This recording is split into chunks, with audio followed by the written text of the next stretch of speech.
petite introduction très brève, la plus brève possible pour cette première table ronde qu'on a intitulée Les activités de production moteurs des métropoles, pour l'interrogation, le cas de l'Île-de-France. Donc dire de façon générale, quelque chose d'extrêmement banal, que jusqu'à récemment, l'industrie, après avoir été considérée comme une activité motrice, il faut bien avoir ça en tête, a surtout été analysée à travers le prisme de la désindustrialisation. Donc quand on parlait d'industrie, on parlait de quelque chose qui est en train de disparaître. Et en parallèle, on a vu la montée de cette notion, beaucoup dans la littérature d'économie et d'agglomération, et avec elle, la montée des métropoles, les plus grandes d'entre elles, Ville globale, City Region, etc., toute une littérature académique autour de ces questions-là, qui analysait les économies métropolitaines en évoquant beaucoup de choses, mais pas l'industrie. Donc, les métropoles, qui étaient moteur de la croissance, un moteur de la croissance qui était essentiellement caractérisé par la présence de cadres des fonctions métropolitaines ou de fonctions tertiaires supérieures. Et c'était ces activités-là qui étaient les moteurs désormais de l'économie de façon générale et d'une économie donc post-industrielle. Et puis, plus récemment, la réémergence de l'industrie dans le débat public. D'abord, suite à la crise financière de 2008-2009, où il y a un intérêt renouvelé pour l'industrie, alors pas seulement en France, du côté des politiques publiques, aussi au Royaume-Uni, aux États-Unis, donc un intérêt renouvelé pour le manufacturing, le mot sans doute en anglais est plus significatif, et puis évidemment, plus récemment, avec la crise sanitaire, avec notamment ce mot d'ordre très fortement sorti de relocalisation. Et donc, il nous a semblé qu'il y avait là une fenêtre d'opportunité pour réfléchir à l'industrie, à son rôle dans le développement des territoires, et en particulier des métropoles, et donc des économies nationales plus largement. Et donc, c'est un peu cette réflexion qu'on voulait initier dans cette table ronde, où on parlera donc surtout de la grande métropole française, qui est la région Île-de-France, qui, je le rappelle, est la deuxième région industrielle française, après la région Auvergne-Rhône-Alpes. Alors, une table ronde qui sera organisée autour de 3 questions très simples. Première question, quel avantage pour un industriel d'être localisé en Île-de-France? Peut-être qu'il y a des avantages pour l'industrie à être localisée dans une métropole. Et puis, si on renverse les choses, pourquoi l'industrie est-elle importante pour l'Île-de-France et notamment pour les acteurs politiques franciliens? Première question. Deuxième question, quelle est la situation aujourd'hui de l'industrie en Île-de-France? Et troisième question, quels sont les grands enjeux pour le développement industriel francilien? Quels sont les freins, les blocages? Et quelle intervention mettre en place? Alors, avant de rentrer dans le vif du sujet, je voudrais brièvement vous présenter nos 4 intervenants, que je remercie à nouveau d'avoir accepté d'être parmi nous cet après-midi. D'abord, Muina Oboye-Vazieux. Alors, vous êtes chef de mission immobilier productif et chef de projet territoire d'industrie à l'établissement public territorial Grand Orly Sainte-Bièvre, qui est un des 12 EPT, des 12 territoires de la métropole du Grand Paris. Et le territoire Grand Orly Sainte-Bièvre a ceci d'intéressant, c'est qu'il a fait de l'industrie et plus largement de l'activité productive un objectif central de sa stratégie de développement économique. David Kousquer, vous êtes créateur et gérant de Trendéo, qui est une entreprise qui produit depuis 2009 des données sur les projets d'entreprise, qu'ils soient des projets d'investissement créateurs d'emplois ou aussi des projets de suppression. C'est une source qui est pour nous d'un très grand intérêt, puisque à travers elle, on arrive à capter les projets d'entreprise. Donc, on ne mesure pas seulement les stocks et leurs variations, mais on arrive à capter les projets d'entreprise, de création, mais aussi de suppression, et ce qui permet justement de saisir la pointe avancée de l'évolution de l'économie. Et ça nous paraît très important pour réfléchir à la situation actuelle et à celle qui pourrait advenir. Jacques Moronval, donc présent parmi nous via connexion. Vous êtes directeur depuis 2014 de l'usine Saint-Gobain-Placo de Vaujours. Vaujours, c'est en Seine-Saint-Denis, dans la métropole du Grand Paris. C'est une usine qui occupe, donc la métropole du Grand Paris, c'est une usine qui occupe 400 salariés, 400 emplois.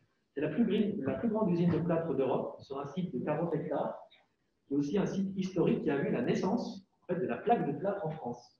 Et aujourd'hui, l'usine de Beaujour produit 50% de la production nationale de plaques au plâtre. Voilà. Et enfin, Monsieur Thierry Petit, vous êtes économiste senior à l'Institut Paris Région, qui est un grand organisme d'appui et d'expertise au service des politiques publiques de la région de France.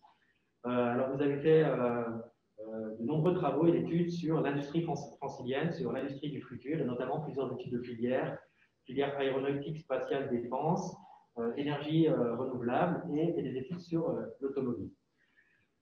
Donc, première question, première séquence. Donc, une table ronde aura un peu en 3 séquences. Première séquence, quel avantage pour un industriel d'être localisé en Île-de-France? Pourquoi l'industrie est-elle importante pour l'Île-de-France? En deuxième couronne, mais aussi dans la région. Alors, je voudrais commencer par donner la parole à M. Moronval.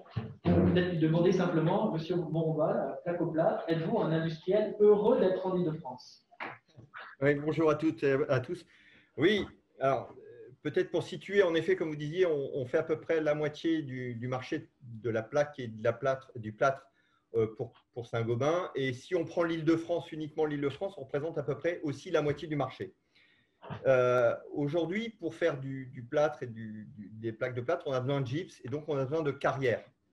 Ces carrières sont situées, en fait, l'Île-de-France, c'est beaucoup de carrières de gypse.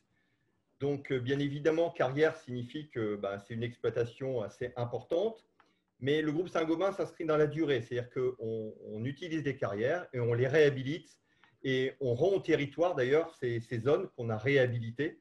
Donc, on s'inscrit réellement dans la durée. Alors, ce n'est pas très simple aujourd'hui, mais malgré tout, le gypse, c'est un matériau et le plâtre, c'est un matériau recyclable à l'infini. Donc, on utilise de plus en plus de recyclés dans nos plaques de plâtre et dans nos plâtres. Aujourd'hui, on peut monter jusqu'à 20%, on est en moyenne à peu près à 8%. Et l'objectif, c'est d'atteindre à peu près 30 à 35% dans nos plâtres et dans nos plaques. Et donc, l'intérêt, c'est de développer donc, toute cette filière aussi. Et donc, l'avantage d'être en Île-de-France, c'est aussi qu'il y a le marché, puisque le marché, à peu près pour nous, l'Île-de-France, on rayonne à peu près sur 150 km, c'est à peu près 20 millions d'habitants, donc on a un marché très proche. Donc, ça veut dire comme notre production, on la livre tout de suite, on est à peu près 300 camions par jour sur le site, et donc ils livrent directement l'Île-de-France. Et ça, c'est aussi un élément important d'être bien situé par rapport à nos carrières, mais bien situé aussi par rapport à notre marché. Donc, c'est quelque chose qu'on développe. Alors, bien évidemment, cette année, il y a eu le Covid et l'effet Covid était assez impactant, mais on n'a jamais arrêté nos productions. Il faut savoir qu'on a toujours livré faiblement. Pendant la période du confinement, ça a été des livraisons très basses. Mais aujourd'hui, on a rattrapé partiellement sur les mois d'été l'activité. Bon, aujourd'hui, on est sur une activité qui est, on va dire, un peu incertaine, puisqu'on voit bien qu'on ne sait pas trop vers où on va. Mais en tout cas, on est sur une activité, malgré tout, qui reste, si on compare avec l'automobile, qui a beaucoup de soucis. Donc oui, en ce moment, on est quand même sur un marché qui est porteur. En plus, le plâtre, c'est un matériau isolant. Donc, on est vraiment sur le marché de l'habitat et cette activité qui se maintient à un bon niveau aujourd'hui. Voilà pour situer un petit peu l'intérêt pour nous d'être sur ce marché et d'être en Île-de-France.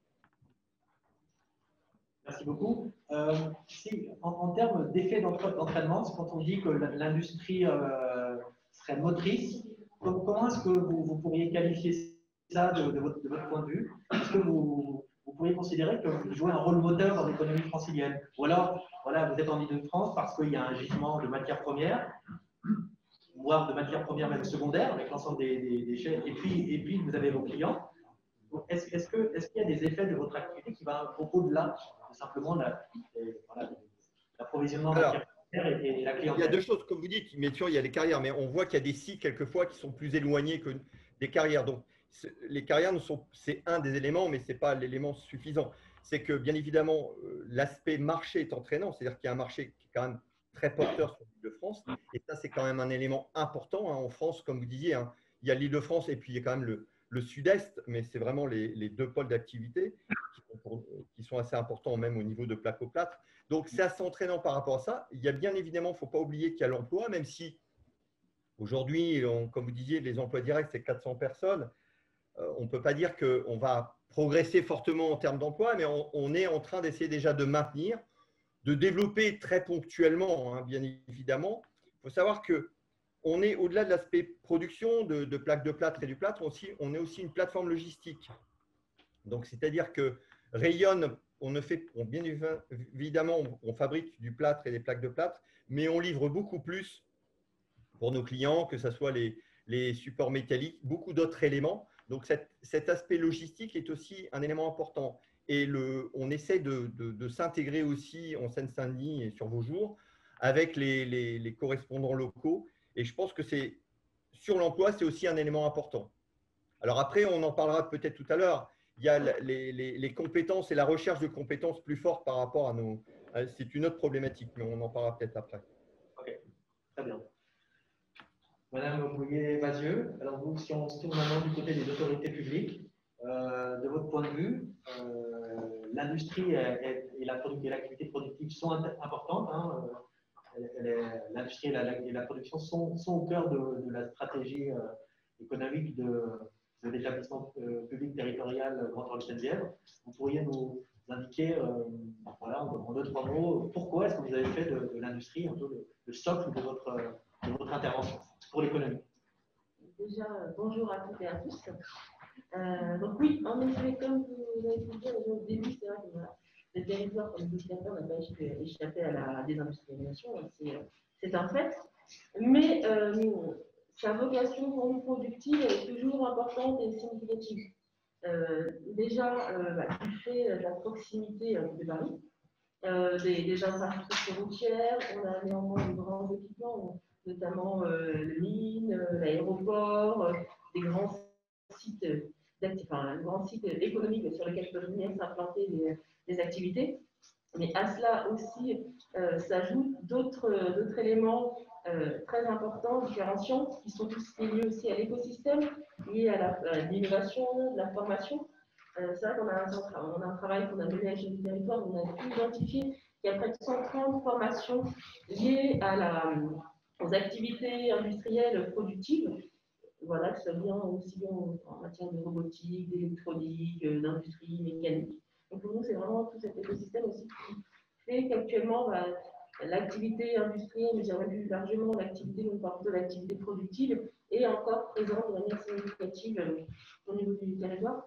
Donc c'est vrai qu'on a dans ce sens-là. C'est vrai que si on s'était juste contenté à regarder le nombre d'établissements industriels au sens des lycées, les codes NAP, on pourrait dire que ça ne représente pas beaucoup, c'est 1800 établissements. Mais en fait, en réalité, c'est beaucoup plus. Dans les travaux qu'on a pu mener, on se rend compte qu'en fait, les activités productives, c'est-à-dire pour nous, c'est tout ce qui va aussi bien de volet recherche et développement, conception, prototypage, production, tout ce qui est lié, comme ce qui a été dit précédemment, à la logistique durable, logistique urbaine, mais aussi tout ce qui est emploi et économie circulaire. Donc pour nous, c'est vraiment une définition beaucoup plus extensive, on va dire, de l'industrie. Là, en prenant cette définition-là, on est plutôt à 15 000 établissements, ce qui change beaucoup la donne. Et même en termes d'emploi, c'est environ 70 000 emplois. Donc ça, c'est vrai, c'est le nombre. Voilà, c'est encore quelque chose de très significatif et encore très, très important à l'échelle du territoire et sur lequel il faut travailler pour l'accompagner, pour faire en sorte qu'il se maintienne et qu'il même se développe. Après, autre point qui nous montre que voilà, c'est quelque chose d'incontournable, sur lequel il faut parler, qui pour nous est un élément vraiment important de l'économie de notre territoire, mais aussi de l'économie métropolitaine, c'est les travaux qu'on a pu mener à lui-même sur. On s'est rendu compte que l'industrie, dans l'INSEE, ne nous permettait pas de se rendre compte de vraiment la réalité de ce qu'était l'emploi industriel, l'emploi productif, les activités industrielles. Donc, on a mené ce travail de pouvoir identifier comment est-ce que dans les statistiques, tout ça, de percevoir la réalité des choses. Et on se rend bien compte du fait que sur l'emploi, en fait, actuellement, les ouvriers ne se trouvent pas uniquement dans le secteur, on va dire, industriel, mais en fait, il y a une nouvelle dynamique qui existe et que ces ouvriers, on les trouve maintenant aussi bien dans la construction, dans les services, dans les transports. Donc, sinon, voilà, ça va dans le sens de cette mutation et que nous montre que l'industrie est encore présente à l'échelle métropolitaine, Et avec cette notion-là qui a été mise en exergue en étude, cette notion d'emploi technique, donc d'avoir du savoir-faire technique, qui, à l'échelle du territoire, est quand même 40%, donc c'est vraiment important. Donc, ça, pour nous, le maintien de l'activité industrielle productive, c'est vraiment un enjeu très fort. Et d'autant plus, on est, voilà, comme je l'ai dit, on est dans la métropole du Grand Paris. C'est un contexte urbain, enfin, de grands bouleversements urbains, de grandes transformations. Et le territoire n'y échappe pas. Hein. On va avoir quasiment 5 millions de mètres carrés de programmation qui vont sortir de terre d'ici 2025-2023. Et c'est vrai que si on n'agit pas, il risque d'avoir vraiment totalement une évolution, transformation du tissu d'entreprise et de se retrouver à terme voilà, qu'avec des grands pôles tertiaires. Alors que c'est vraiment dommageable parce que pour nous, les activités productives et industrielles sont vraiment apportent une diversité dans les emplois et c'est une capacité d'insertion professionnelle qui est beaucoup plus importante pour les habitants et notamment tous les habitants des quartiers politiques de la ville. On a un taux de chômage qui peut être très significatif sur certains secteurs du territoire. Deuxième point, c'est aussi, ça fait le lien avec la deuxième table ronde, mais c'est aussi le lien avec l'environnement, la transition écologique. Pour nous maintenir des activités industrielles productives, c'est réduire aussi les temps de déplacement, les temps de domicile de travail pour les populations, c'est aussi même pour les entreprises, d'être au plus près de leur marché, pour avoir les flux bouchés dans les moindres. Et le troisième enjeu, bien évidemment, le fait de répondre aux besoins territoriaux. Parce qu'à l'échelle du territoire, on sait, voilà, on a une bourse locaux qui nous permet un peu d'évaluer la demande. Et on se rend compte qu'il y a vraiment actuellement une adéquation entre l'offre et la demande. On a dans nos tableaux, dans nos chiffres, environ 300 000 m² de besoins en locaux d'activité qui actuellement on n'arrive pas à pouvoir satisfaire. Il fait d'une offre en locaux d'activité en milieu au sein de notre territoire qui est insuffisante. Donc là, c'est vrai que c'est un vrai enjeu. Et je parle vraiment de sur l'échelle du territoire. Mais si on regarde à l'échelle de la région Île-de-France, il y a une étude qui a été faite il y a quelques temps par la HCCI qui montrait que ce besoin était d'environ 1,5 à 1,9 million de mètres carrés de besoins par an d'ici 2030 pour répondre aux besoins des entreprises et à leur développement. Donc, ça, pour nous, tous ces éléments font que le territoire agit fortement depuis sa création sur cet enjeu du maintien de l'activité industrielle et productive.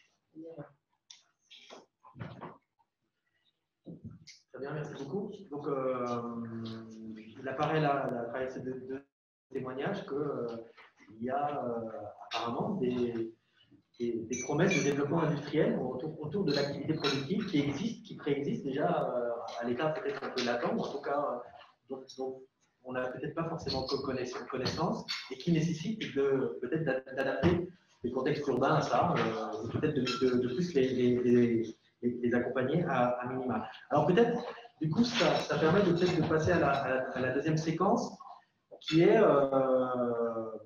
la question de l'état de la situation. Où en est-on aujourd'hui de l'industrie de la production en Île-de-France? Alors peut-être pour commencer, Madame Boyer-Bazuel l'a déjà évoqué, il y a peut-être, du fait même des mutations du système productif, un problème d'identification simplement de l'industrie et de la production. Et donc j'aimerais peut-être passer la parole à M. Thierry Petit, peut-être nous faire part de son expérience de statisticien qui a eu à mesurer, à compter, et de nous dire de nous relater son expérience là-dedans, et puis peut-être de nous indiquer deux, trois chiffres importants quand on souhaite dresser le tableau finalement de l'industrie aujourd'hui en Île-de-France. Alors, pour identifier l'industrie, les activités industrielles, on s'appuie sur les statistiques officielles qui sont bâties, données principalement par l'INSEE et la Poste, sinon ce qu'on va regarder. La source la plus complète, c'est l'INSEE, c'est notamment la science Estelle, qui est un peu locale. Et donc, si on prend le volume de l'emploi industriel, je le prends au sens large, je vous dirai pourquoi après. Quand je dis au sens large, c'est que j'inclus ce qu'on appelle les utilities, donc les productions d'électricité, traitement des déchets, etc. Parce que pour moi, ce sont des activités de nature industrielle. Et en plus, quand on va aller vers plutôt les solutions autour du développement durable, on voit bien que, en tout cas dans la question du traitement des déchets, on a des activités qui vont a priori avoir toute leur place, on va dire, dans un environnement urbain. Donc c'est pour ça que je les inclus et qui sont des activités qui sont en pleine croissance, justement. Donc si on s'appuie sur ces statistiques uniquement, c'est à peu près 430 000 emplois en Île-de-France, salariés, et à peu près 14 000 non salariés. Mais évidemment, comme l'a dit Madame Bazier, Audrey Bazier, cette vision est un peu tronquée pour plusieurs raisons. Donc, la façon dont les statistiques sont bâties, c'est-à-dire qu'en fait, on s'appuie sur l'activité principale des entreprises et des établissements. Ce qui veut dire, par exemple, si on a un site, on va dire logistique, donc qui est classé dans le 4CA, qui abrite une petite unité de production de transformation, donc c'est ce que disait Madame Audrey Bazier, eh bien, des emplois qui seront à l'intérieur de ce site ne seront pas comptabilisés dans l'industrie, ils seront considérés comme étant des emplois tertiaires. Donc ça, c'est un premier exemple. Un autre exemple aussi que j'aime bien citer, ça date de quelques années, mais qui est assez emblématique et qui montre aussi que l'évolution peut être trompeuse. C'est-à-dire que ce qu'on observe à travers les statistiques en termes d'évolution n'est peut-être pas tout à fait la réalité. Par exemple, un grand site industriel d'IBM, il y a pas mal d'années maintenant, localisé en Essonne, était considéré comme un site de fabrication d'équipements électroniques.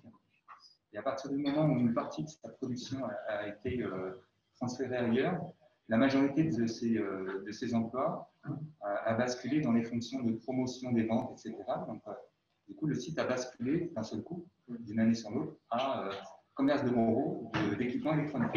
Donc là, du point de vue statistique, on avait une perte nette dans l'industrie de plusieurs milliers d'emplois, alors que la réalité est beaucoup plus nuancée. Alors, d'une manière générale, on a vu, l'industrie se transforme. Elle se transforme dans sa nature, elle a tendance à se tertiariser.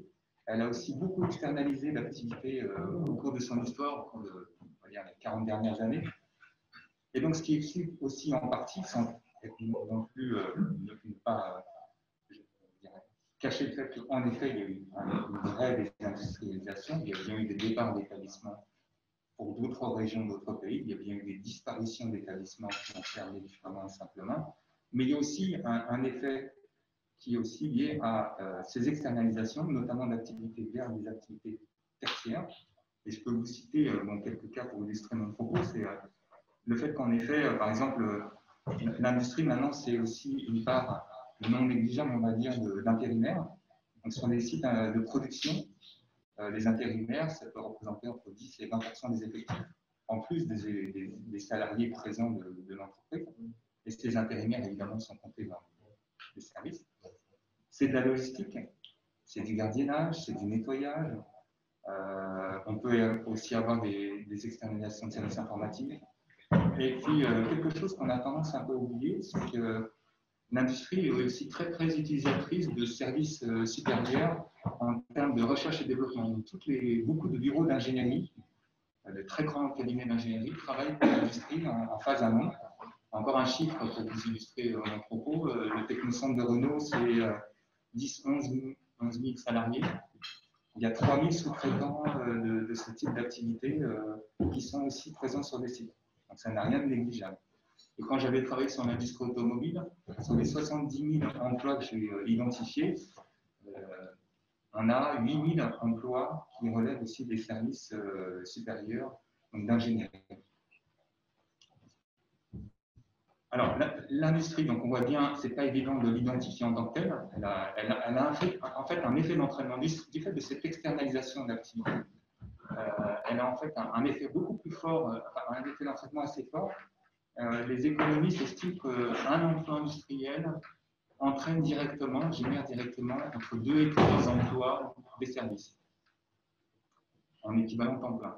Donc, si on applique en fait le ratio que je viens de donner aux 430 000 emplois industriels de l'Île-de-France, on pourrait estimer qu'on aurait entre 850 et 1,3 million d'emplois qui sont directement liés à l'industrie. Il faut les ajouter à l'industrie. Là, on a déjà un ensemble beaucoup plus conséquent, l'ensemble industrie-service. Et à contrario, quand on regarde l'industrie, évidemment, ce qu'on appelle l'industrie, y compris dans les statistiques, ce ne sont pas que des activités de production. C'est ce qui est intéressant de noter. On a aussi des sièges d'entreprise, on a de la R&D. Pareil, pour vous donner une idée de ce que ça peut représenter en proportion, sur l'industrie automobile, j'avais identifié pour les constructeurs et les équipementiers que la recherche et développement, c'était la moitié de leurs effectifs en Île-de-France. Les sièges et tous les centres administratifs, c'est à peu près un tiers. Et la production, c'est 20% des effectifs. Donc, on est une région particulière, c'est sûr.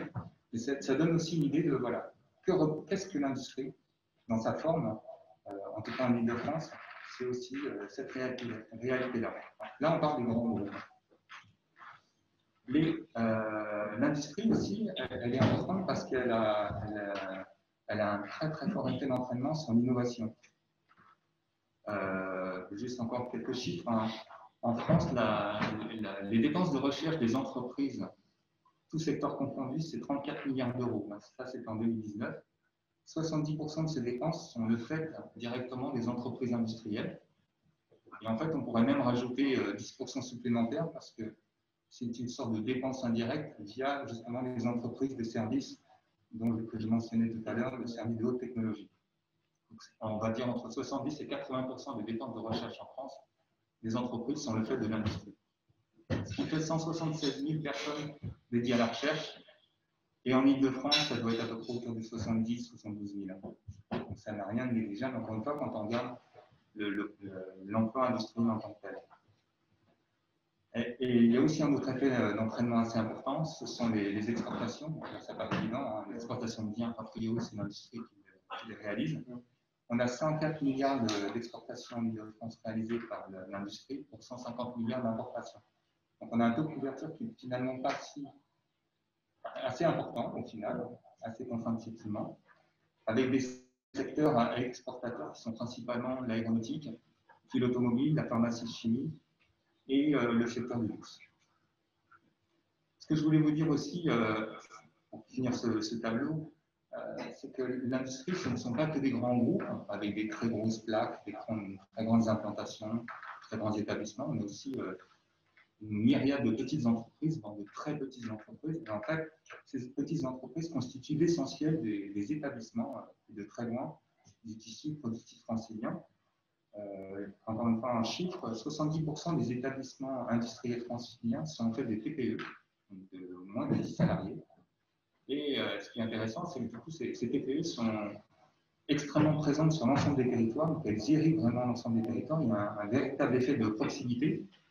Et ces petites entreprises, alors ce n'est pas une TPE, monsieur, là-bas, avec lequel j'ai eu l'occasion de discuter, mais il est assez emblématique, représentatif de ce qu'on peut observer, en tout cas à travers les cartes, c'est que ces petites entreprises et TPE sont encore très très présentes dans le tissu urbain, notamment en zone dense, avec des pôles qu'on peut identifier assez nettement en groupe de Seine-Nord, donc c'est du côté de Gennevilliers, dans le Val-de-Marne, justement sur le Grand Port des Seine-Bièvres, mais aussi en Seine-Saint-Denis.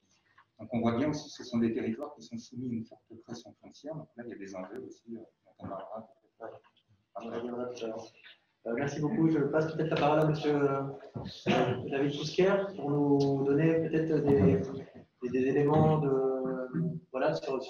la vie économique telle que vous pouvez la saisir, vous, à travers vos données d'annonce à la fois de prestation et d'investissement. Compléter ce tableau un peu structurel très intéressant que nous a donné M. Petit. Petit détail technique, il faut bien parler fort. D'accord. Ok, alors, donc nous, chez Trindéo, on produit des données sur l'emploi et l'investissement en France depuis 2009, et donc on recense au jour le jour les activités de création et de suppression d'emplois des entreprises, avec un double découpage pour les caractériser en termes d'activité, donc un découpage sectoriel classique, et puis un découpage en 11 types d'activités qui vont caractériser vraiment le type d'activité du site en question. Donc, est-ce que c'est de la production industrielle, de la R&D, des quartiers généraux, etc. Donc, ce qui permet de remédier un peu au problème de découpage et de suivi des activités industrielles dont on a parlé précédemment. Alors, on m'a demandé de rassembler un peu en une slide quelques idées sur l'Île-de-France. Et donc, j'ai préparé, réuni quelques chiffres, mais je ne vais pas vous donner tout, je vais juste vous synthétiser. Ce que j'ai fait, c'est que j'ai travaillé en 2 périodes. Première période 2009-2014 et deuxième période 2015-2020. Parce que j'avais l'impression, ce que j'ai dit à Gilles Krag en préparant mon intervention, qu'il y avait un petit peu des choses qui avaient changé dans la typologie d'activité de l'Île-de-France. Et donc, j'en avais un peu une idée intuitive, mais donc j'ai un peu creusé à coups de chiffres. Et donc, sur les 11 types d'activités dont j'ai parlé, production de services, production industrielle, points de vente, etc., j'ai essayé de positionner l'Île-de-France en termes de part de marché, c'est-à-dire dans l'ensemble des créations d'emplois qu'on observe en France, quelle est la part de marché de la région Île-de-France, fonction par fonction. Et donc, il y a 11 fonctions. Globalement, la part de marché de l'Île-de-France, c'est 20% dans vos données. C'est-à-dire que 20% des créations d'emplois qu'on observe depuis 2009 sont en Île-de-France. Ça correspond à peu près à son poids en population, pas dans le PIB. 20% sur la première période, 21% sur la deuxième période, donc ça change relativement peu. Et sur les 11 fonctions, si tout était symétrique, on devrait avoir une part de marché, entre guillemets, de 20% de l'Île-de-France pour chacun des types d'activités. Et l'Île-de-France devrait se retrouver en numéro 1 sur l'ensemble de ces fonctions. Or, sur ces 11 fonctions, elle n'est numéro 1 que sur 6 d'entre elles. Et sur les grandes fonctions, les 5 premières grandes fonctions qui font 92% des créations d'emplois, elle est première sur la production de services, elle est première sur les points de vente, elle est première sur les activités numériques. Ça, les activités numériques, c'est un truc qu'on a sorti des services, parce qu'on avait un grand fourre-tout qui était les services, et on a sorti le numérique, c'est-à-dire tout ce qui est autour du code, des plateformes, des logiciels. Sur la logistique, elle n'est que 5e. Sur les activités de R&D, elle est numéro 1. Et sur la production industrielle, elle est 12e. C'est-à-dire que sur les projets de production, vraiment le manufacturing au sens propre, et pas les QG des groupes industriels, elle a 4% des créations d'emplois observées sur la première période 2009-2014. Et sur la deuxième période 2015-2020, elle a 5%. Donc elle gagne quelques places, elle passe de 12e à 7e. Mais clairement, les activités industrielles ne sont pas un des points forts de la région Île-de-France. Si on regarde un petit peu, deuxième point, la répartition des créations d'emplois, cette fois-ci par taille d'entreprise. Donc on n'est plus sur les fonctions, on est sur les tailles d'entreprise. Alors sur les fonctions, je reviens juste, parce que je tombe sur une ligne qui est… sur la production agricole, l'Île-de-France est 23e, avec 0,1% des emplois créés, il y en a relativement peu. Si je reviens donc sur le par taille d'entreprise, vous avez les grandes entreprises, donc 27% des créations d'emplois par des grandes entreprises sur la première période se font en Île-de-France, et 20% sur la deuxième. Donc il y a un poids des grandes entreprises un peu moindre dans la région Île-de-France dans la deuxième période. Les ETI sont un peu plus faibles qu'ailleurs, c'est-à-dire qu'il y a 17% des créations d'emplois par les ETI sur la première période qui se font en Île-de-France et 12% sur la deuxième. Donc il y a un poids des ETI qui est un peu moindre. Les PME, c'est 14% et 24%. Donc on monte, il y a plus de PME dans la deuxième période. Les micro-entreprises, on passe de 14 à 35%. Et pourquoi? En fait, on identifie aussi les startups. Et donc ça, ce n'est pas une catégorie de taille d'entreprise, c'est autre chose. Pour nous, c'est 2 critères, c'est moins de 7 ans et un modèle d'affaires innovant. Et sur les startups, l'Île-de-France est numéro 1, avec 45% des emplois créés par les startups sur la première période, mais il n'y en avait pas beaucoup, et 51% sur la deuxième période. Ce qui fait qu'on peut attribuer en bonne partie la montée de la part des micro-entreprises et des PME en Île-de-France au phénomène startup. Et là, je parlais de création d'emplois. Si on s'intéresse à l'emploi net, c'est-à-dire création d'emplois et suppression d'emplois, si on regarde toujours nos 2 périodes, sur la première période, l'Île-de-France était 27e région française, avec une perte de près de 20 000 emplois dans nos données. Et en deuxième période, elle passe en numéro 1, avec un gain de 48 000 emplois nets.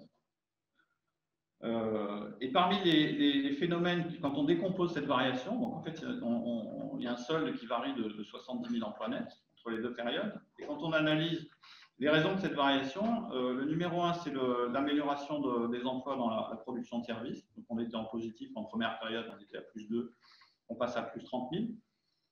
Et la deuxième raison de l'amélioration, c'est la baisse des pertes d'emplois dans l'industrie. C'est-à-dire qu'on était à moins 22 000 dans la première période. On reste à 2000 dans la deuxième période, mais si on le raccourcissait même aux 3 dernières années, on serait probablement en légèrement positif.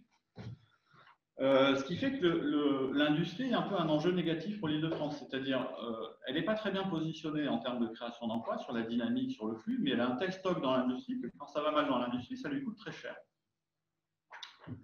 Et si on essaie de réfléchir à pourquoi, alors un dernier petit point je vais regarder sur l'industrie, je vais regarder la taille médiane des projets industriels en nombre d'emplois en Île-de-France et en France hors Île-de-France. Et sur la première période, on avait des projets franciliens qui étaient légèrement plus importants en emploi. On avait 27 emplois en taille médiane pour les projets industriels en Île-de-France, contre 20 en France. Et dans la deuxième période, alors, les projets sont plus petits partout, mais ils sont devenus un petit peu plus gros hors de l'Île-de-France. C'est-à-dire que c'est passé à 14 en taille médiane pour l'Île-de-France et à 15 pour la France hors Île-de-France. Sachant qu'on n'a pas énormément de projets exclusivement industriels en Île-de-France, donc l'échantillon est petit. Donc les chiffres sont à prendre avec des pincettes, mais il y a quand même une tendance. C'est-à-dire à la fois des projets plus petits, des projets industriels plus petits partout en France et une diminution un petit peu plus forte en Île-de-France. Ce qui fait que si on veut ramasser tout ça, l'Île-de-France a un grand stock et une importance dans l'industrie française qui ne se traduit pas par la dynamique de création d'emplois. Donc, en termes de flux, l'Île-de-France n'a pas la place qu'elle pourrait avoir sur les créations d'emplois industriels. Et si je veux sortir des constats chiffrés, essayer de réfléchir à pourquoi, l'un des points auxquels on peut penser, c'est qu'il y a beaucoup dans ces startups et TPE innovantes en Île-de-France, il y a une part d'entre elles qui sont sur des activités numériques, logicielles, etc. Mais il y a une part d'entre elles qui sont sur des activités technologiques, de développement, qui sont sur la fabrication de prototypes, qui peuvent se mettre au cœur d'une métropole, qui auraient éventuellement besoin de passer en phase industrielle, et ce passage en phase industrielle ne se fait pas dans la région.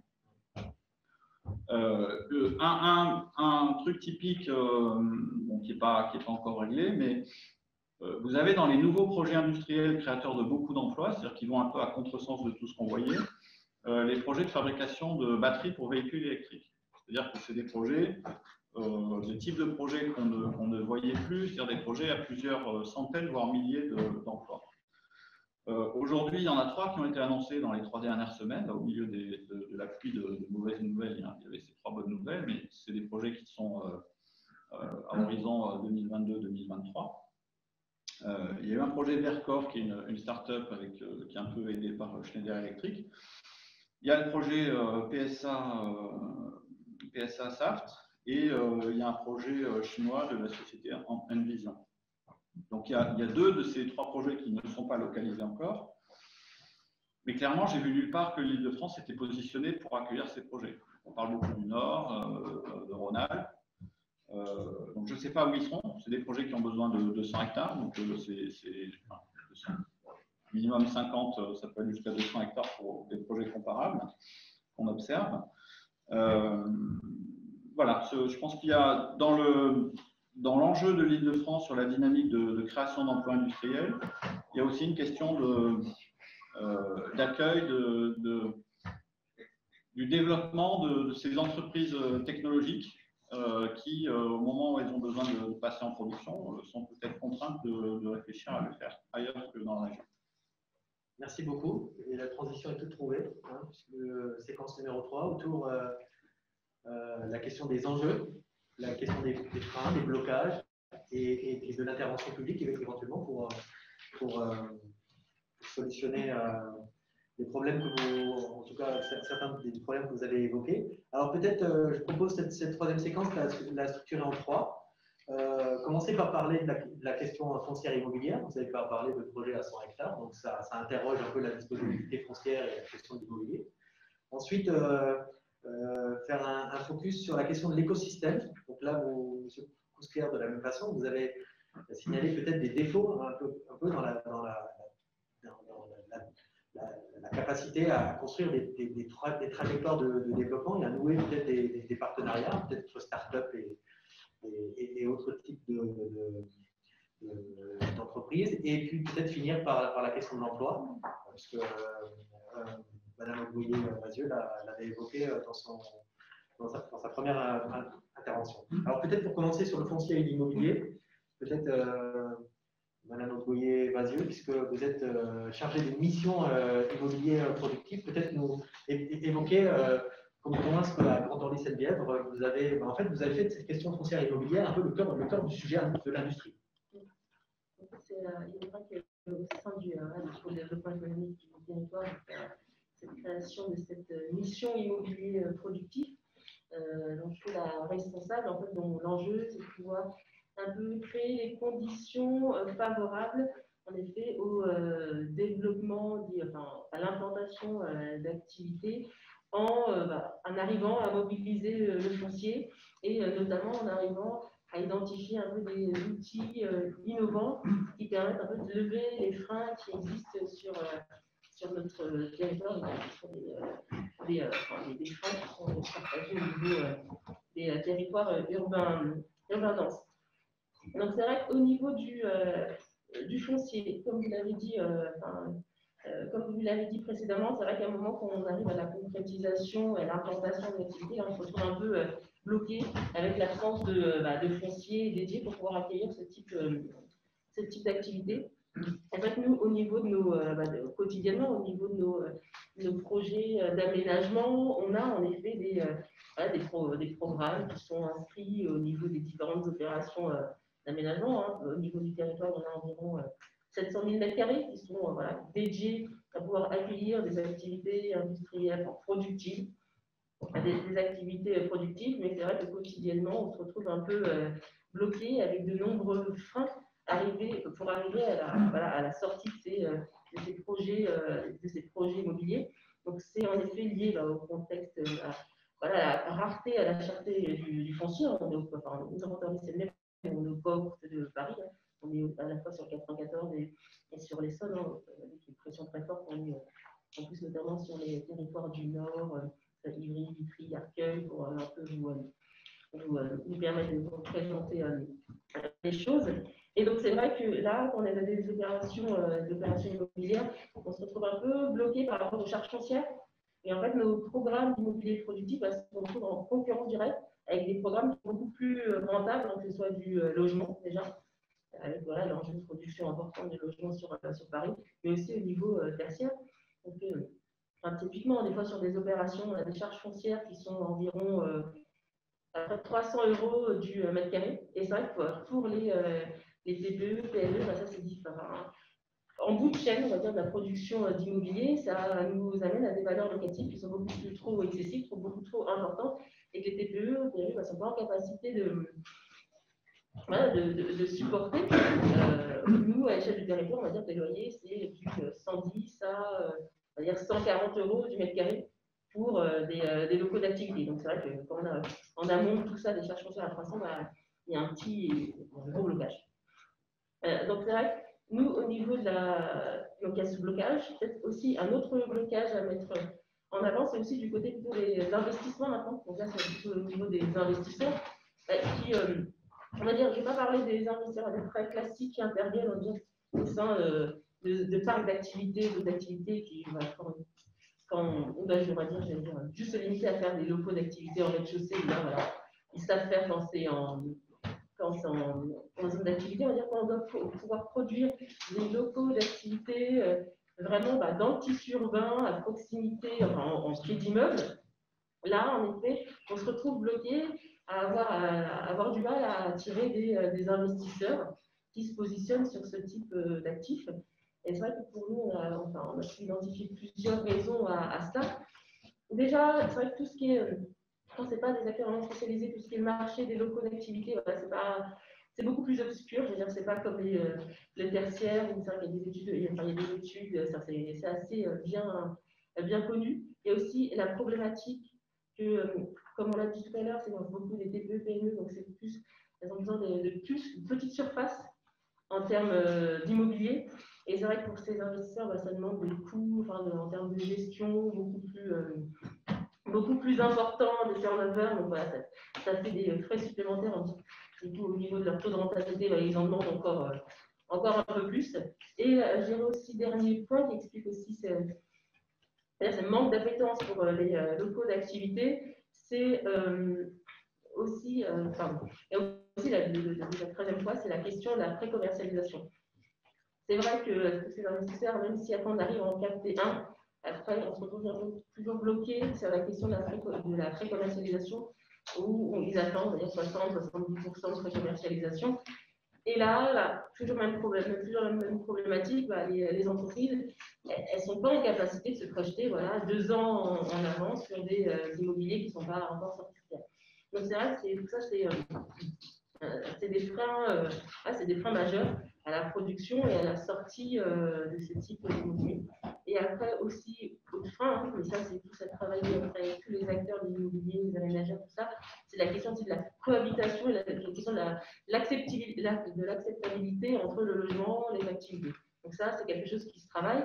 Mais nous, on pense qu'il y a maintenant, avec tout ce développement de l'industrie 4.0, on peut arriver à trouver des formes d'immobilier hybrides, compactes, qui sont plus facilement intégrables au sein de nos territoires et au sein des différentes opérations. Donc c'est vrai que là, j'ai un peu dressé les freins, les blocages, c'est un peu un tableau un peu noir, mais il faut quand même savoir que en dépit de ça, nous, au niveau du territoire, on a un peu engagé des actions, des démarches pour arriver à lever l'ensemble de ces freins. Donc ça part par différents niveaux d'intervention. Déjà, j'ai plutôt un niveau d'intervention plus en termes de visibilité pédagogique pour mettre en lumière tous les enjeux liés à la ville productive et montrer qu'est-ce que ça veut dire, quels sont les enjeux. Je vais répéter ce que j'ai dit dans ma précédente intervention.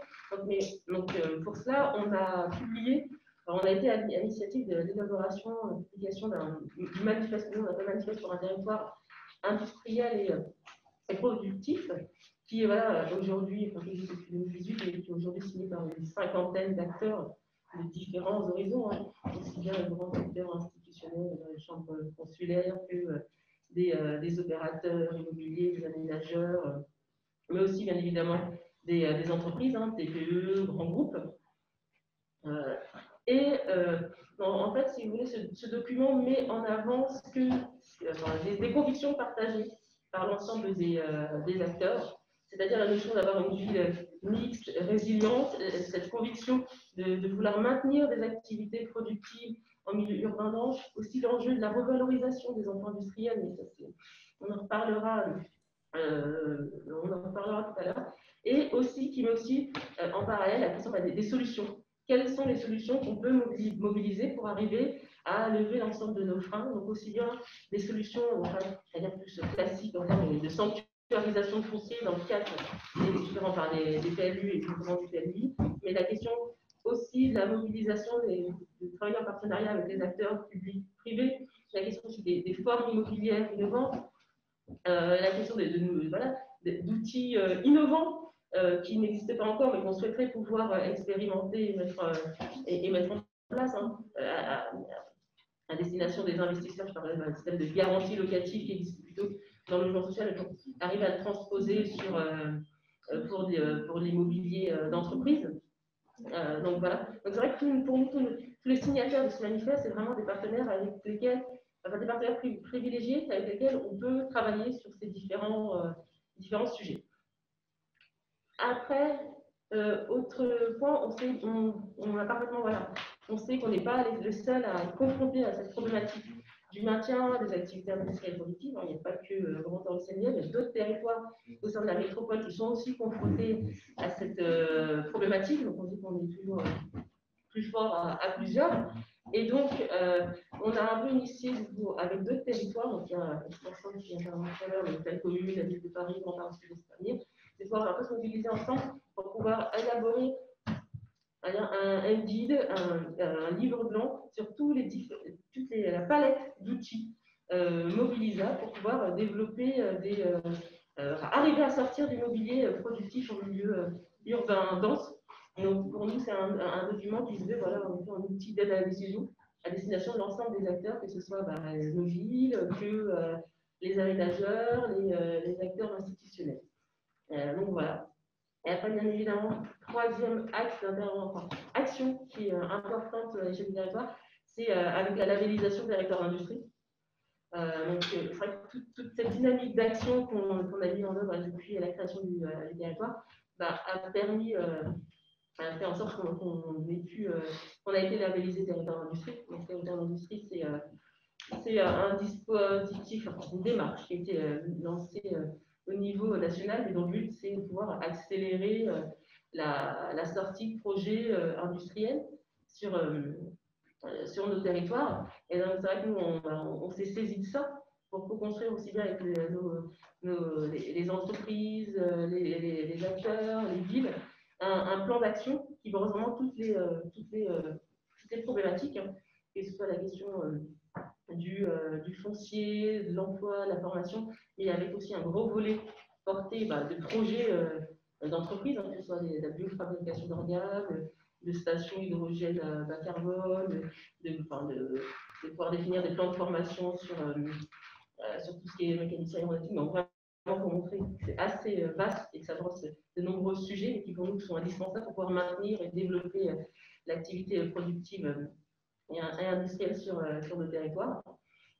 Mais c'est vrai qu'au sein de ce plan d'action, il y a vraiment deux sujets, hein, la question du foncier, de voir comment toutes les problématiques aussi de surcoût liées à l'évolution des sols, parce qu'on dit il faut intervenir en milieu déjà constitué, il y a déjà des entreprises, il y a toujours cette problématique de sol pollué et qu'il faut pouvoir prendre en charge. Et c'est vrai qu'il y a aussi ce blocage qui fait qu'on n'arrive pas à mobiliser le foncier, même si le plan de relance apporte une réponse avec le fonds friche qui va être créé.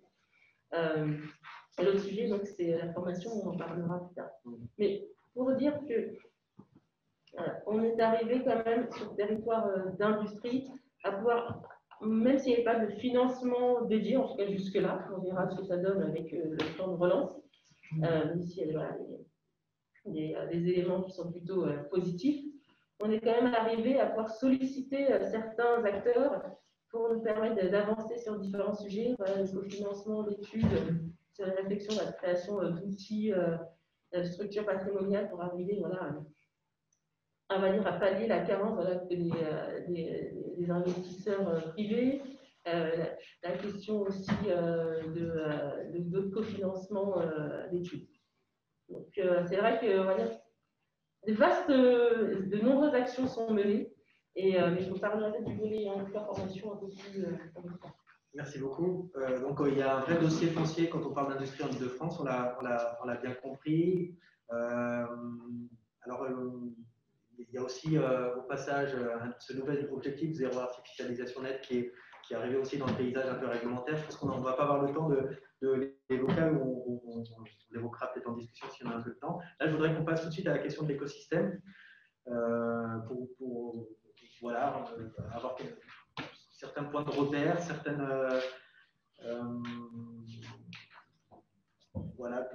quel est l'état aujourd'hui de l'écosystème du point de vue de la dynamique industrielle. Alors peut-être la première intervention qui nous paraîtrait peut-être intéressante d'avoir, c'est celle de M. Monroval. Vous êtes localisé en Ile-de-France, un gros site industriel. J'imagine que vous avez recours à des prestataires. Quelle est quelle est la situation de votre point de vue par rapport à cette question de l'écosystème, des prestataires, de la sous-traitance de façon un peu plus générale? Alors, en fait, ouais, le souci qu'on a globalement, moi j'ai l'impression d'être un îlot industriel un peu seul, parce qu'on a vraiment des soucis au niveau de recours à la sous-traitance, notamment en termes de maintenance, par exemple, puisqu'on a quand même des différents types de problématiques sur des systèmes quand même assez complexes, que ce soit au niveau des fours ou des ventilations à haute vitesse. Et en fait, on se retrouve face à peu de sous-traitants. Et donc, on est obligé de chercher des sous-traitants ou dans le nord de la France ou à l'extérieur de l'Île-de-France. Et ça, c'est certainement un des problèmes.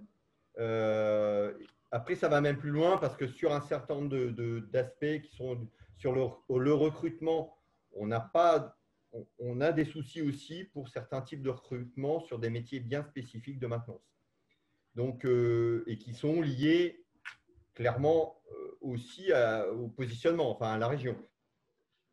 Donc, oui, sous-traitance et notamment lié à la maintenance, ça nous pose un souci. Donc, on arrive à trouver, mais c'est des solutions qui sont quelquefois plus coûteuses et qui nous posent des soucis. Donc, on arrive à trouver des solutions, mais qui ne sont quand même pas optimales. Et que moi, je connais par exemple le bassin, la vallée de l'Oise, où on n'avait pas ce souci-là. Parce qu'on a un tissu industriel qu'on regarde beaucoup plus lourd. Et donc, on avait moins de soucis de recours à la sous-traitance. Que j'ai plus. Alors, ça pourrait paraître paradoxal, hein, mais sur l'Île-de-France, c'est un peu le souci. Et est-ce que vous voyez une tendance un petit peu depuis que vous occupez de l'usine de Vaujour, c'est-à-dire depuis 2014, est-ce que vous avez l'impression que les choses s'améliorent ou est-ce qu'il faut que vous alliez chercher de plus en plus loin? Non, enfin, la tendance n'a pas l'air enfin, pour moi, elle ne s'améliore pas. Elle a tendance à rester stable, voire se dégrader par rapport aux compétences et par rapport aux sous-traitants. Alors, ce n'est pas forcément aller plus loin, c'est avoir du mal à trouver certaines compétences et de chercher dans d'autres régions. Après, ça ne se dégrade pas, mais c'est un niveau qui est quand même relativement bas. Alors, c'est lié à, je dirais, enfin, si je prends la région où on est, on avait des sites industriels, et notamment automobiles, qui étaient importants il y a encore quelques années, qui ne sont plus là. Et donc, ça a un effet, par exemple, hein, pour cet aspect-là. Ça va plus loin parce que, clairement, hein, sur des problèmes d'emploi, on ne va pas avoir de soucis pour trouver des emplois au niveau logistique ou certains aspects de production. Mais dès qu'on va rentrer sur des aspects plus techniques, on va avoir plus de mal. Lié au fait que bon, il y a le positionnement géographique qui n'est peut-être pas forcément très recherché pour les jeunes. Et puis aussi parce que on est un petit peu seul, donc c'est compliqué. Donc, démarche de progrès au niveau peut-être de la sous-traitance industrielle, en tout cas des choses à reconstruire en Île-de-France. Peut-être qu'il y a un autre aspect de cette question de l'écosystème, c'est, vous avez parlé de la maintenance, il y a une évolution des pratiques de maintenance avec un couplage entre le numérique, la maintenance. Peut-être, monsieur Petit, vous pourriez évoquer le cas de la mécatronique que vous m'aviez un peu, vous avez eu l'occasion de raconter, qui me paraissait intéressante sur cette question de l'hybridation, des enjeux d'hybridation entre des technologies anciennes et des technologies nouvelles. On pourrait se dire qu'il y a un terreau fertile en Île-de-France. Qu'en est-il exactement? Y a-t-il des freins ou est-ce qu'au contraire, c'est un terreau favorable? L'Île-de-France, avec de par sa diversité, un terreau plutôt favorable. Alors, en fait, j'avais deux aspects que je voulais évoquer, donc je ne sais pas à quel moment on peut en parler. Je voulais parler de la question de la main-d'œuvre, et de la question de l'hybridation. Je vous propose de parler de la main-d'œuvre dans la troisième. Alors, peut-être juste quand même aussi pour dire ça, parce que je voulais le dire avant et c'est un élément important. En introduction, on avait évoqué le fait que les activités industrielles étaient encore très présentes dans les métropoles. Et j'ai été frappé par un chiffre que j'ai entendu la semaine dernière au cours de la bouche d'une chercheuse de l'Université technique de Milan, qui fait une recherche justement sur la question de l'industrie dans les métropoles, et qui a identifié que 54% des emplois de manufacturing, donc le sens exact, je ne pourrais pas vous le préciser, se trouvaient localisés dans les grandes métropoles en Europe. Donc c'est quand même assez intéressant parce que ça veut dire que quelque part, les industriels ont besoin d'urbain. Ça paraît une évidence, pourquoi sinon ils iraient s'embêter à se mettre dans des endroits où ça coûte cher, où on est contraint, où on n'est pas vraiment accepté. Ça veut vraiment dire que les industriels, en tant que tels, ont besoin de se localiser dans l'urbain, et il y a plusieurs raisons pour cela. Et en tout cas, pour moi, il y a au moins cette raison-là, c'est que l'industrie, elle se transforme. Vous le disiez tout à l'heure, elle a tendance à se tertiariser, on va dire. En tout cas, une part de plus en plus importante d'industriels évolue vers d'un modèle purement la fourniture d'un produit simple à la fourniture de solutions, on va dire. Donc, une solution, en gros, c'est un service qui s'affiche sur un produit, mais la valeur ajoutée n'est plus vraiment dans le produit, elle est dans le service qui l'accompagne. Alors, je peux vous donner des exemples, hein, d'ailleurs que vous connaissez, mais par exemple, Michelin qui vend des pneus kilomètres, ils vendent plus des pneus, en tout cas auprès des professionnels de la route. C'est les motoristes d'avion, par exemple, et les fournisseurs de moteurs d'avion qui fournissent en fait des heures de vol garanties, et donc qui incluent la question de la maintenance, etc. Et puis, c'est quelque chose qu'on dit tous les jours aussi, je pense tous, ici dans cette salle, c'est les marchands, les fournisseurs de photocopieurs qui vendent en fait des copies, ils ne vendent plus des machines. D'où les machines, ils garantissent un certain nombre de copies. Donc, voilà. Et tout ça, ça veut dire qu'on est dans des solutions. Donc, on fournit des solutions, mais qui sont forcément complexes à imaginer, à mettre en œuvre. Ça veut dire que ça fait appel à des compétences assez pointues à chaque fois, mais qui sont aussi souvent très éloignées les unes des autres. Donc, pour les grands groupes, c'est peut-être plus facile à mettre en œuvre, mais pour des petites entreprises, c'est plus compliqué. En général, ça veut dire des relations interentreprises pour mettre en relation ces compétences, ça veut dire des négociations, des découvertes, etc., des rencontres. Et voilà, je voulais prendre le cas de la mécatronique parce que ça me semblait intéressant, c'est-à-dire que la mécatronique, en 2 mots, c'est donc à la base un produit mécanique auquel on a ajouté des fonctions électroniques, donc un capteur qui permet de comprendre comment fonctionne la machine, et puis une fonction informatique donc, qui permet d'avoir une action automatisée en retour sur cette mécanique. Donc, concrètement, bah, c'est le freinage ABS.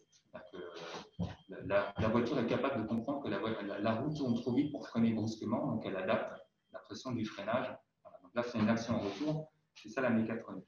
Et donc vous comprendrez bien que quand je dis ça, il y a des acteurs à la base, des industriels de la mécanique, à qui on a demandé d'améliorer leurs produits et de leur fournir ces fonctions-là, mais ils ne savaient pas faire, ils sont allés taper à la porte de spécialistes de l'électronique et aussi de l'informatique, ils ont discuté ensemble, etc. Et ils ont réussi à bâtir des produits ensemble. Ce qui est intéressant dans ce cas de figure-là, c'est qu'on a beaucoup de petites entreprises de la mécanique, notamment basées en Île-de-France, qui se sont positionnées là-dessus. Quand on regarde les grands pôles de la mécatronique en France, c'est l'Île-de-France et c'est Auvergne-Rhône-Alpes. Comme par hasard, il y a des grandes métropoles, on a une grande diversité d'activités, on a de la mécanique, on a de l'électronique, on a de l'informatique.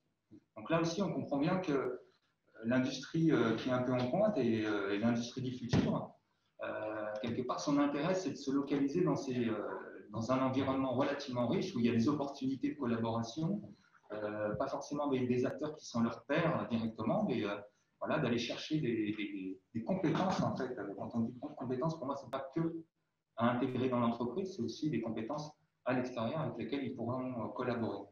Et c'est vrai que, ce que disaient les industriels, les petits industriels de la mécatronique, hein, il y en a un particulièrement qui m'a... C'était assez drôle, je vais vous le dire. Il me disait, mais en fait, c'est très compliqué d'aller, pour une petite boîte de la mécanique, d'embaucher des jeunes informaticiens avec lesquels on va travailler pour créer ce produit, tout simplement parce que dans le monde de la mécanique, l'expérience, elle vient avec l'âge. Donc, en gros, à partir de 50 ans, on est vraiment pleinement efficace et voilà. Et ça, c'est ça qui est important. Dans le monde de l'informatique, on est pleinement efficace quand on est très jeune. Et donc, on a un conflit à la fois de technicité, on va dire, c'est pas les mêmes, on ne fait pas appel aux mêmes métiers, et en plus, on a des conflits générationnels. Donc, c'est très compliqué pour les petites boîtes de la mécanique d'intégrer des savoir-faire qui sont très, très différents d'ailleurs. Donc, ils ont préféré, finalement, aller collaborer avec des entreprises. Donc, encore une fois, la proximité, évidemment, elle n'est pas absolument nécessaire. Hein. On sait bien qu'on a des moyens pour communiquer à distance. Ceci dit, malgré tout, elle a son importance à certains moments, notamment dans les phases de conception, où là, on est en très forte interaction, on a besoin de créer un moment de confiance. Et la proximité peut être un atout pour des entreprises qui sont localisées dans ce type de tissu. Alors, il nous reste très très peu de temps, si on veut donner un petit peu de temps quand même à la salle même virtuelle. Donc, on va peut-être quand même conclure sur la question de l'emploi. Rapidement, peut-être Madame Ogoyer-Badué, peut-être un complément de Monsieur Petit sur la question de l'emploi qui a été déjà d'ailleurs un peu évoquée par Monsieur Monroval. 3 minutes et ensuite on passe la parole à la salle. Après, moi, ce que je disais au début, c'est que nous, voilà, quand on échange avec les entreprises, enfin, ça existe aussi bien les PME, elles nous redisent la même chose, hein, c'est qu'elles sont vraiment confrontées à des difficultés de recrutement, voilà, qu'elles n'arrivent pas à trouver de la main-d'œuvre qualifiée. Et il y a vraiment aussi un problème au niveau des formations qui sont proposées. Et donc, ça, au niveau des territoires, on va un peu accompagner, enfin, aider à accompagner tout ça et mettre tous les acteurs autour de la table pour pouvoir essayer de trouver des solutions. Il y a 2 démarches qui ont été mises en place. Une démarche de GPECT, gestion prévisionnelle des emplois et des compétences territoriales, dont le but est de pouvoir anticiper les nouvelles compétences dont ont besoin les entreprises et de pouvoir après définir avec elles quelles sont peut-être des nouvelles formations qu'il faudrait mettre en œuvre, pouvoir trouver peut-être des éléments en termes de, voilà, de parcours découvert d'entreprise, de sensibilisation, pour faire découvrir notamment aux jeunes la diversité des emplois industriels. En fait, ce n'est pas forcément que des emplois, on va dire, avec les anciennes images qu'on peut avoir. Et après, deuxième démarche qui est mise en œuvre, toujours dans le même sens, c'est avec une vitrine des emplois qui est effective depuis voilà, le début de l'année, qui est une plateforme numérique, hein, c'est un site internet, sur laquelle on peut aller et qui donne à avoir l'emploi, et notamment, l'objectif pouvoir aussi donner après à terme avoir l'emploi industriel, avec différents volets, voilà, aussi bien un agrégateur avec toutes les offres d'emploi qui sont présentes sur le territoire, avec un volet observatoire de l'emploi, et aussi à terme de pouvoir un peu avoir des petites vidéos qui montrent ce qu'est l'emploi de mécanicien aéronautique, voilà, pour donner vraiment à voir concrètement ce que la diversité des emplois. Vous voulez rajouter Oui, je peux rajouter des choses parce que parmi les critères qui me semblent aussi importants de souligner pourquoi les entreprises industrielles ont et auront encore plus besoin dans le futur d'être dans un environnement ou d'avoir un environnement urbain proche, c'est la question justement du recrutement. C'est-à-dire qu'à travers les différents entretiens que j'ai pu mener à toutes les échelles de taille d'entreprise, quelque chose qui m'a quand même frappé, c'est que même des grands groupes hyper attractifs, on va dire, de l'aéronautique, de l'automobile, disaient avoir des problèmes de recrutement sur des profils très spécifiques à partir du moment où c'était des sites qui étaient assez excentrés. Et ils disaient, voilà, soit on n'arrive pas à les recruter, soit on arrive à les recruter, mais ils ne restent pas. Et donc, c'est souvent des profils qui sont notamment liés au numérique, donc des jeunes diplômés qui ont une aspiration de vie qui n'est pas celle de leurs aînés, donc plus urbaine, voilà, éventuellement sans voiture, etc. Donc, ils n'arrivent pas à se projeter dans ce mode de vie qui était celui d'avant, où on faisait des navettes, où on allait habiter éventuellement le peuple dans un banlieue, etc. Là, ça rend les choses compliquées. Mais ce n'est pas que un problème des grands groupes, c'est-à-dire que j'ai aussi des cas de petites entreprises qui m'indiquaient qu'être localisé dans un environnement urbain, ça permettait aussi d'avoir une main-d'œuvre qui habitait relativement propre, donc c'était un gage de bien-être aussi, et que quand elles devaient déménager, elles essayaient, dans la mesure du possible, de ne pas déménager tout le monde, parce que pour elles, la principale valeur, c'était la main-d'œuvre.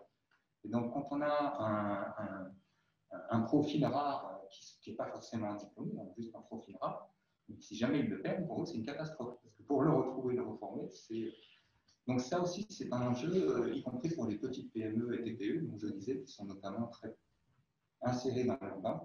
À partir du moment où elles se font évincer, il y a la question de leur pérennité qui est mise en jeu très clairement dans ce domaine-là. Merci beaucoup. Peut-être s'il y a des questions dans la salle virtuelle ou la salle réelle, à distance. Oui, Bertrand. Une demande de précision. Vous avez évoqué l'élaboration d'un livre blanc sur la manière de sortir de l'immobilier productif dans les zones urbaines, dans les zones denses. Est-ce que vous élaborez ça avec d'autres collectivités? Est-ce que vous pourriez nous donner un peu de précision?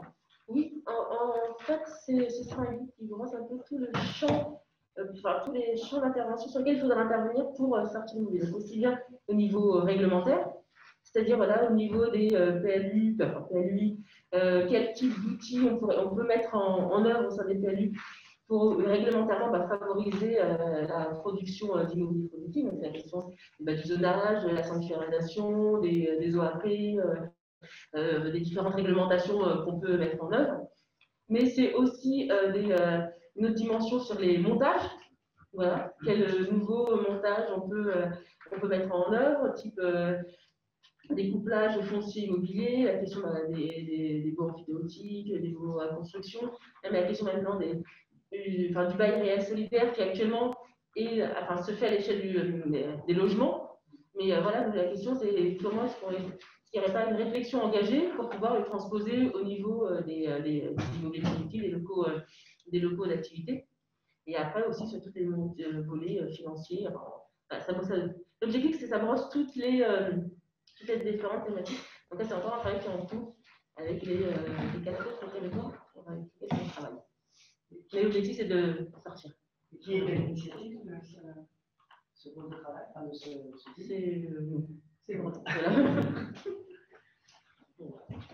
Mais c'est vrai qu'en plus, pour tout dire, c'est dans le prolongement d'un autre travail qui avait été initié toujours par le territoire, où on avait créé un atelier, un atelier immobilier productif, où en fait c'était un lieu pour échanger entre territoires. Et même, c'était même plus large, hein, il y avait aussi la FUR, les chambres consulaires, CCI, CMA.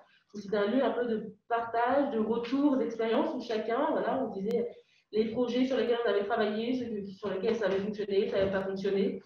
Et après, voilà, au bout d'un an et demi, 2 ans de travail, on s'est dit qu'il fallait passer à un autre niveau. Et de tous ces travaux, de pouvoir concrétiser sur la publication d'un document sur lequel on puisse s'appuyer. Autre question? Oui. Est-ce que vous prenez en compte la dimension, parce que là on parle aussi d'une transition écologique, quand vous parlez de justement cette nouvelle industrie pour l'immobilier, est-ce que vous prenez en compte vraiment l'aspect durable des matériaux que vous allez utiliser? Est-ce que c'est quelque chose de principal dans vos projets? Ça, c'est quelque chose qui, du coup, qu'on travaille plus avec le niveau des aménageurs, lorsque voilà, la conception, les fiches de l'eau, c'est vrai que vraiment, il y a un regard vraiment à avoir sur ces aspects en termes de conception, même de question de la réversibilité, qui devient aussi, aussi à prendre en compte. C'est vrai que je dirais que ce n'est pas nous directement qui travaillons, c'est qu'on travaille en lien avec les managers, avec les villes, dans la conception des produits. Oui. On a pas mal parlé des créations d'emplois plutôt qualifiées, des ressources un peu rares et de ce genre de personnes. On a moins parlé quand même d'un maillon qui est fréquent dans beaucoup d'industries manufacturières, qui est des employés non qualifiés, et aussi une population assez nombreuse. Nous, on constate, et c'est peut-être juste nous, mais ça m'intéresse de savoir s'il y a des études sur le sujet ou si M. Moromba a ce genre d'expérience, que malgré tout, on vit quand même beaucoup mieux avec un SMIC à Paris qu'à Paris, même dans n'importe quelle partie de la région parisienne. Et donc, quand on veut lancer un programme industriel ou un projet industriel qui soit justement le créateur de beaucoup d'emplois, c'est pas que des emplois qualifiés, il y a une proportion qui s'inverse évidemment relativement vite. Et donc, je ne sais pas si c'est juste nous qui constatons ça, mais de fait, dans la difficulté à passer à l'échelle, on est des mètres carrés, mais à l'échelle de 10 fois, il y a la question de, ben non, en fait, on ne peut pas payer quelqu'un décemment au SMIC, en gros, dans la région parisienne, à quelques exceptions près. Je ne sais pas si c'est quelque chose qui est pris en compte dans vos études, mais je n'entendais pas beaucoup dans le discours général. Peut-être on peut passer la parole à M. Moromba, qui est peut-être encore là. Excusez-moi, c'était très loin, je n'ai pas bien entendu. Ah oui, est-ce que vous avez vous percevez des difficultés à recruter en région Île-de-France des salariés moins qualifiés payés au SMIC? Est-ce que c'est une difficulté pour vous, ça? Parce qu'en gros, c'est compliqué. Le souci de recrutement, il est plutôt sur des spécificités, des compétences très spécifiques. Sinon, on ne va pas avoir de… Vous m'entendez, hein? Oui, on vous entend bien. Oui, le souci de recrutement va être vraiment pour des choses, des compétences très spécifiques. Sinon, pour des personnes… Alors déjà, chez nous, on ne paye pas les gens au SMIC, c'est plus parce qu'on a souvent des équipes, on fonctionne en continu. Donc, en fait, les gens travaillent en 5-8 ou en 3-8. Donc, sur des aspects logistiques et de production, on ne va pas avoir de soucis. C'est vraiment, comme je disais, sur la maintenance ou des choses vraiment très spécifiques, des gens ou des ingénieurs pour avoir dans des domaines de logistique bien spécifiques où là, on va avoir des soucis de recrutement. Mais pas pour les postes, pas pour les autres postes. D'accord.